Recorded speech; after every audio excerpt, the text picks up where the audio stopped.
Welcome back. A new film in theaters introduces us to two friends on a fast track to big finance. Does the flick win the fight on the big screen? Here's ABC Columbia's movie reviewer, Matt Perrone. Welcome to another Monday. On a slower August weekend, Suicide Squad and Sausage Party were able to retain their top two spots at the box office. The number 3 through 5 spots were relinquished to the new releases. Just so happens that the one I chose to see came in number 3.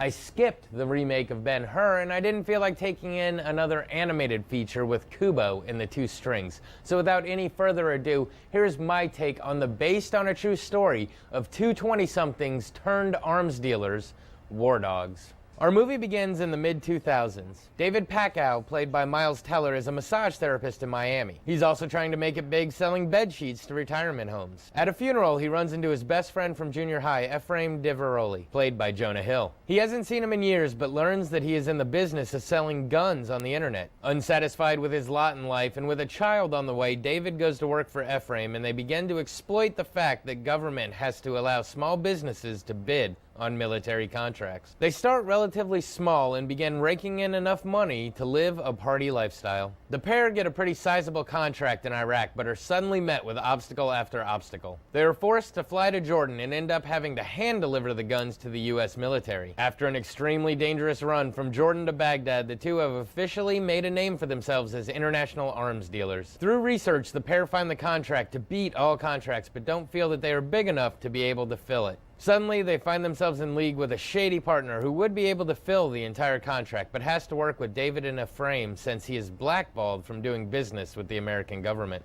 The two bid on the contract and are accepted by the Pentagon. They are a little miffed when they find that they underbid their competition by more than $50 million, but they are in business. Suddenly, everything starts to fall apart. David is having personal family struggles. He heads to Albania to oversee the fulfillment of the contract, while meanwhile, Ephraim is falling victim to greed. He is willing both to take illegal shortcuts and willing to cut out important partners without caring about the consequences. Everything comes to a head. Not only is there dissension between friends, but legal ramifications and even death may hide around every turn. Alright, I'm going to admit it. I was fairly excited to see this movie, and no, not because it was directed by the guy who did The Hangover, not because of the probable hilarity of Jonah Hill and Bradley Cooper, but rather it was because ever since seeing the movie Whiplash, I find Miles Teller to be a pretty amazing actor. And I'll have to say that the movie did not disappoint me.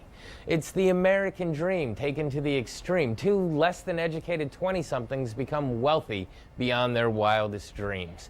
But it also illustrates the human condition of enough never being enough for some people. Jonah Hill does a great job of taking you on a love him, then hate him, then love him, then hate him roller coaster ride throughout the entire film.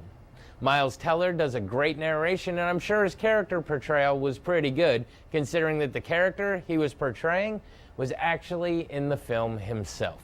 It's also fun seeing Bradley Cooper play a role that you're not used to seeing him playing. All in all, a pretty entertaining movie, albeit sometimes tough to watch in some parts. And the fact that it's a true story just makes the entertainment and amazement value that much higher. This has been your Monday Movie Musing. Back to you. All right, looks like a thumbs up from Matt. One to go see. One last look at your 7-day outlook next, live from Maine and Gervais.